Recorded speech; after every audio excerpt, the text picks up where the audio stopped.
Check 1. First of all, we check the stability of the support roller and of the handle. Check 2.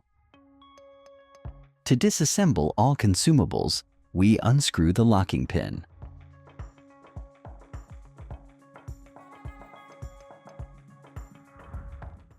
Then we rotate the tools holder 45 degrees from the working position, indifferent to which direction, and pull it out.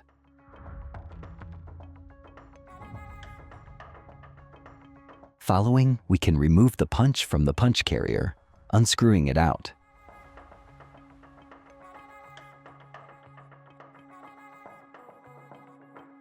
Next, we remove the die and the punch guide from the tools holder.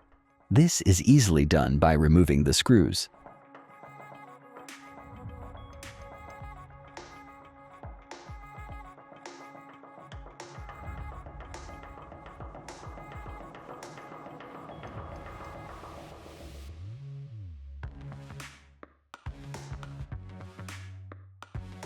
Lastly, we can remove the wear plate, which is fitted in the tools holder.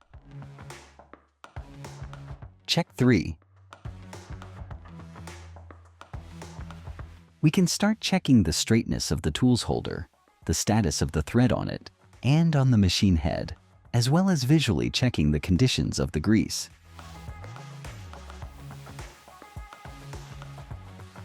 The grease offers always a good indication over the machine status. For example, if is it filled with metal fillings, it is better to let the machine be serviced. Of the punch, we verify the integrity, but especially his cutting-edge sharpness. If that's rounded for some punch types, we can resharp it up to 10 millimeters. That means up to 4 or 5 times.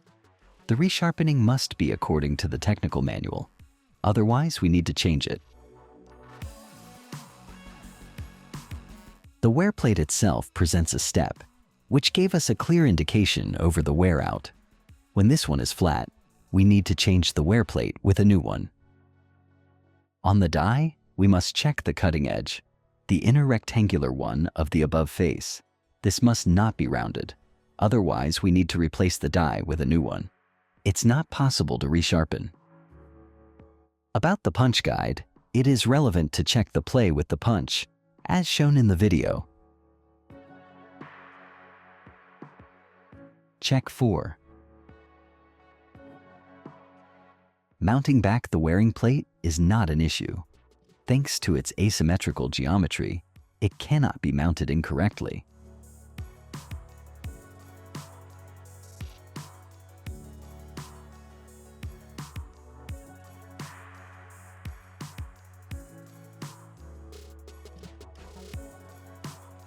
While screwing the punch guide, it is important to remind to push it against the tools holder and to tighten first the right side screw. This, because if we start from the left one, tightening it in the direction of the thread will risk causing the punch die to tilt a little bit, which is not optimal. It is also important to note that on the back side of each screw, there is a screwdriver slot, just in case the screw head get broken and we're not able to remove it normally.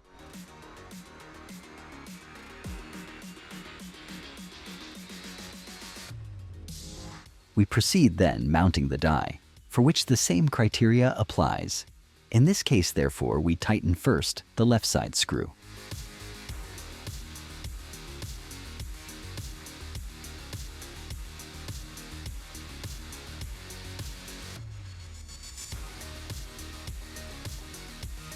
To mount the punch, we need to screw it up on the punch carrier.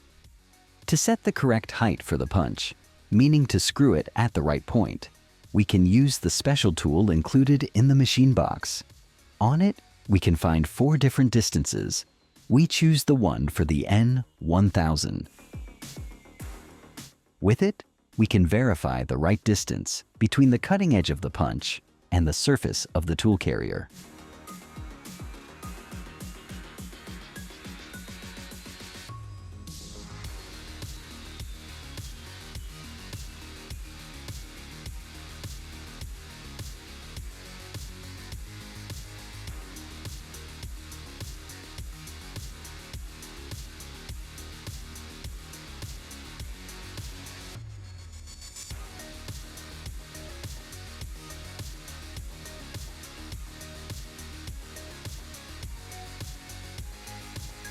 Finally, taking care of the relative position of the punch guide and punch cut, we rotate this last 145 degrees to slide in the tools holder. We then rotate the hole to the desired cutting position and secure screwing the safety pin in.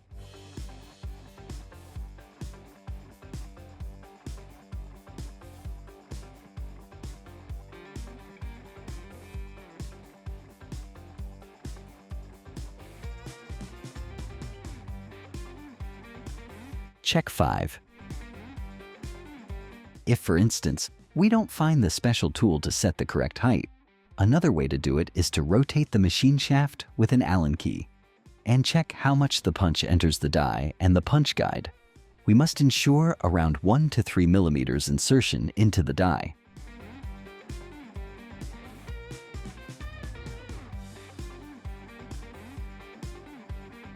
If we need to correct it, we can simply unscrew the safety pin and rotate the tools holder right or left, which means screwing or unscrewing the punch, with a following axial movement of 1.5 millimeter per rotation.